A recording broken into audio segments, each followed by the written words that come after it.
हम कुछ कहें उससे पहले आपको ये खेत देखना चाहिए।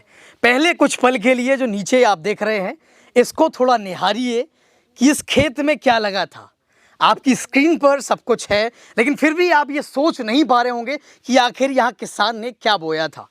ये खेत जो एक क्यारी दिख रही है, ये जगह दिख रही है, इसमें धनिया बोई गई थी जिसका नामो निशान नहीं है। इक्का दुक्का पत्ती लगी है लेकिन सब चौपट है। तो यहाँ पर हमारे साथ जिनका खेत है वो किसान भी मौजूद है, उनसे भी बात करेंगे। उससे पहले हम आपको बता दें कि हम गलिया के 2 मौजों का सर्वे करके आए हैं। ये भी गलिया गांव का गलिया मौजा ही है, लेकिन थोड़ा उस खेत से दूर है और यहाँ पर भी पूरी तरीके से फसल चौपट है। ये गेहूं की फसल है जिसे यहाँ की भाषा में पिसिया बोलते हैं। जिसमें बाली लग चुकी थी वो टूट के गिर चुकी है, लेकिन जिसमें बाली नहीं आई थी वो अभी साबित है, जिसमें कुछ % दाने निकलने की, फसल निकलने की उम्मीद है। तो यहाँ पर इस खेत के किसान हैं, उनसे हम बात करते हैं। तो सबसे पहले तो नाम बताइएगा अपना। हमारा नाम पुष्पेंद्र है। पुष्पेंद्र जी। जी पुष्पेंद्र जी, यहाँ पर धनिया तो बिल्कुल चौपट है आपकी। हाँ, ये तो 100 में 100% गई।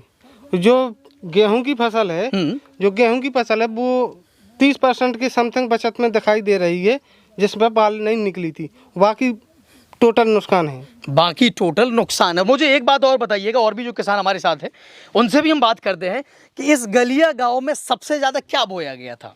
मटर हो गया था। अगर परसेंटेज की बात करें, हम एक आंकड़ा लगाएं तो लोग कितने प्रतिशत में मटर होगा, कितने प्रतिशत में? 90% में मटर होगा। और 10% में जो पिसिया है, गेहूं था, उसमें कैसा क्या था? वो जैसे इनके खेत में 30% बची है, बाकी खेतों में क्या स्थिति? हर खेतों में यही दशा है। हर खेत में यही दशा है।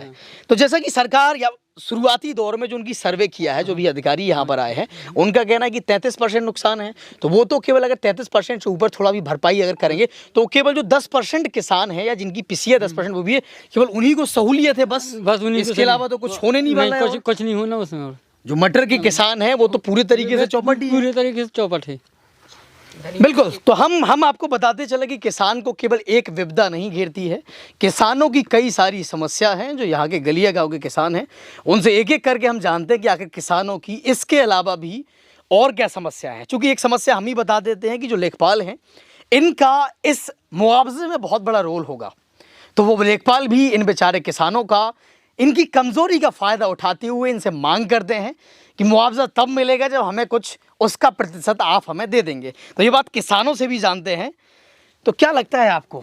बिल्कुल मांगेंगे। पिछले साल भी मांगा था, साल भी मांगा था और इस बार भी मांगेंगे। हाँ बिल्कुल मांग। सभी का यही कहना है। आपसे ही पिछली साल सभी का यही कहना है। पिछली बार आपसे भी मांगे गए थे। मांगे गए थे। तो हमारी ये चेतावनी है जो लेखपाल इस क्षेत्र के हैं, जो ईमानदारी से काम कर रहे हैं, उनको बहुत बहुत धन्यवाद। और जो बेईमान किस्म के हैं वो कान खोल के सुन लें कि अगर किसानों के मुआवजे में आप लोग परेशानी क्रिएट करते हैं तो आपको हम परेशानी क्रिएट कर देंगे। और सभी किसान भाई आपके दफ्तर में जाके, तहसील में जाके धरना देंगे।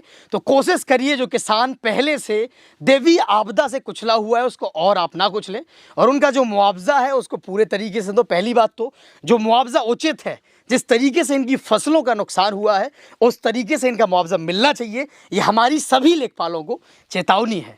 हाँ, आप कुछ कहने वाले थे? ये कहने वाले थे कि जो 30% सरकार मुआवजा की बात कर रही है उससे तो आदमी का तो भरण पोषण हो जाएगा, लेकिन जानवरों का क्या होगा उस बारे में तो सरकार ने नहीं बताया अभी तक, क्योंकि गौशाला में भी उनका भूसा का प्रबंध नहीं हो पा रहा है। तो हम लोगों के जानवरों का क्या होगा? बिल्कुल। गौशालाएं जो संचालित होती है सरकार द्वारा, प्रधान जो संचालित करते हैं, उनकी गौशालाओं में आए दिन खबरें आती हैं, आए दिन हमारे पास मैसेज आते हैं कि यहाँ पर इतनी गाय मर चुकी हैं, वो भी भूख के कारण। तो वो ये कि किसानों के जानवरों तो किसानों की जानवरों का क्या होगा? क्योंकि किसान के पास भी तो बहुत से जानवर होते हैं, गाय भैंस। तो जब उन लोगों का प्रबंध नहीं हो पाएगा तो वो दूसरे जानवरों का कैसे करेंगे? वो उस पे सरकार को भी ध्यान देना चाहिए। बिल्कुल। मुझे एक बात बताइए, जैसे हम लोगों ने जितने भी खेत देखे हैं वहाँ पर ज़्यादातर फसलें दिख रही हैं हमें, या वीडियो में जो भी लोग देखेंगे, अधिकारी जो दूर से देख के गए हैं, उन्हें केवल यही समझ में आया कि फसलें अभी खड़ी हैं। बर्बाद ही सब। मतलब कुछ नहीं हो रहा होगा सब। 10 दिन जानवर का खें का खवाएं। अच्छा 10 दिन बाद समझा भी दीजिए हमें 10 दिन बाद क्या होगा। नहीं तो 10 दिन बाद फिर आना तो फिर ये फसल इनको देख लेना पूरी सूखी मिलेंगी आपको। सूखी मिलेंगी। हाँ, सूखी मतलब जड़ें जो सड़ चुकी हैं, जड़ें पूरी वो सड़ जैसे- चुकी हैं। अब घाम की वजह से देख रहे हो, घाम का सब सूख जाएगी फसल, जैसे ही धूप निकलेगी पूरी सब फसल सूख जाएगी। सूख जाएगी। बस तो आप सबकी मांग फिर से क्या है? एक ही और मेरी एक गुजारिश और है, जो लेखपाल प्रधान के प्रतिनिधित्व को लेकर मुआयना कर रहे हैं ना, वो जाके स्वयं देखें खेत में सही है। कि मतलब फसल कैसी है कैसी नहीं है। दूसरे के कहने से कुछ नहीं होता है। जैसे कि मैं जाऊंगा लेखपाल के साथ, मैं बोल दूंगा मेरा नुकसान नहीं है, मैं यह खेती नहीं कर रहा हूँ, मैं बोल दूंगा कि 10% है, तो लेखपाल को 10% लिखना चाहिए। उसको देखना चाहिए पहले कितना नुकसान है या नहीं है, अभी देखना चाहिए और 10 दिन बाद फिर से मुआयना करना चाहिए। तब उसे एहसास होगा कि मतलब किसान की फसल का कितना नुकसान हुआ है। बिल्कुल। तो जो अधिकारी हैं जिन्होंने शुरुआती सर्वे किया है, उनके सर्वे में ही गड़बड़ी है। क्योंकि यहाँ पर जो हमने खेत देखे हैं, केवल एक जगह नहीं गए हम, एक कोने से लेकर दूसरे कोने तक घूमे हैं और अभी भी खेत पर हैं। तो हमें यहाँ पता चला है कि किसानों की फसल पूरी तरीके से, खासतौर पर मटर की फसल पूरे तरीके से बर्बाद हो चुकी है और 90% किसानों ने मटर बोया था। तो पहले जो अधिकारी हैं उन्हें अपनी जाँच को पुनः करना चाहिए। और जैसा कि हमें पता चला है, अभी भी ऑन कैमरा हमें बताया गया है कि जो लेखपाल हैं, जो अधिकारी हैं, वो आते हैं गाँव के प्रधान को या किसी जो दबदबे वाला इंसान है उसको पकड़ते हैं और अपने हिसाब से लिखवा देते हैं कि इतने प्रतिशत नुकसान है। तो पहले जो शुरुआती जांच है उसमें अधिकारियों को ये समझना चाहिए कि आखिर किसानों को कितना नुकसान है और खेतों में जाके वास्तव में जितना नुकसान है उतना दिखाना चाहिए। वो रिपोर्ट ऊपर तक भेजनी चाहिए ताकि किसानों को उनकी फसल का जितना नुकसान हुआ है वो मिल सके। और भी कुछ समस्या है आप लोगों को? और ये देखिए कि जैसे जो गभोट होती है, जो जिससे बाल निकलती है, जब ये यहीं से टूट जा रही है, अभी से यहाँ से टूट गई, तो आगे इसमें बाल कैसे निकलेगी? जब जो अच्छा, बाल यहाँ से निकलने वाली थी? यहाँ से निकलने वाली होती है, इसको गभोट बोलते हैं। तो इसमें जी यहाँ से जब टूट जाती है तो फिर इसमें बाल नहीं निकलती, तो सरकार को तो हरा दिखाई देगा, लेकिन जब उसमें बाल नहीं होगी तो पैदावार कैसे होगी? पैदावार कैसे होगी? पैदावार कैसे होगी, इस चीज का भी जिक्र होना चाहिए। बिल्कुल। और साथ ही साथ किसानों के जानवरों को लेकर भी जो अधिकारी हैं उनको लेकर भी उस चीज का सोचना चाहिए। मुझे बताइए कि कुछ गांव हैं जो इन ओले की चपेट में आए हैं, लेकिन और ग्रामवासी हैं और गांव के जो लोग हैं उनको आपका क्या संदेश है ताकि वो भी आपसे सहानुभूति रखें और आपका किस प्रकार से वो गांव वाले साथ दे सकते हैं? गांव वालों को ये चाहिए कि सब लोगों को एकजुट होना चाहिए, इस चीज़ पे विचार करना चाहिए। ये नहीं होना चाहिए कि आपकी राय अलग है, हमारी राय अलग है। देखो, नुकसान तो सभी गाँव वालों का हुआ है।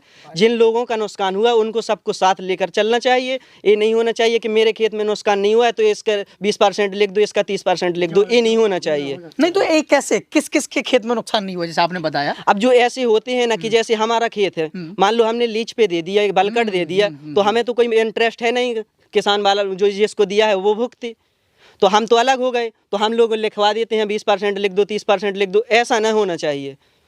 तो शुरुआती दौर में जो सर्वे उससे कितना खुश है, कितना नाखुश हैं आप? शुरुआती सर्वे ऐसा हुआ है कि बारिश हो रही थी सर्वे के टाइम पे, तो उनने ऑन रोड देख लिया, तो बाहर निकलते तो पानी भरा देखा, उनने कहा कि नुकसान तो है, लेकिन अब रिपोर्ट लगाते हैं हम।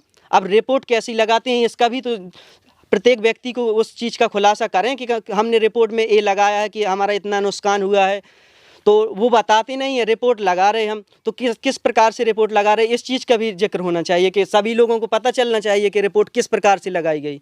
बिल्कुल।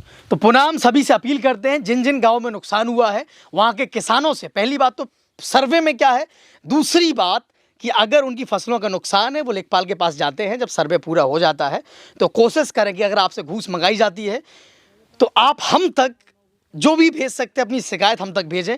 हम देखेंगे कौन सा लेखपाल आपसे कितनी रिश्वत मंगा रहा है। तो आप देख रहे थे जनता का राज में राघवेंद्र राजपूत। धन्यवाद।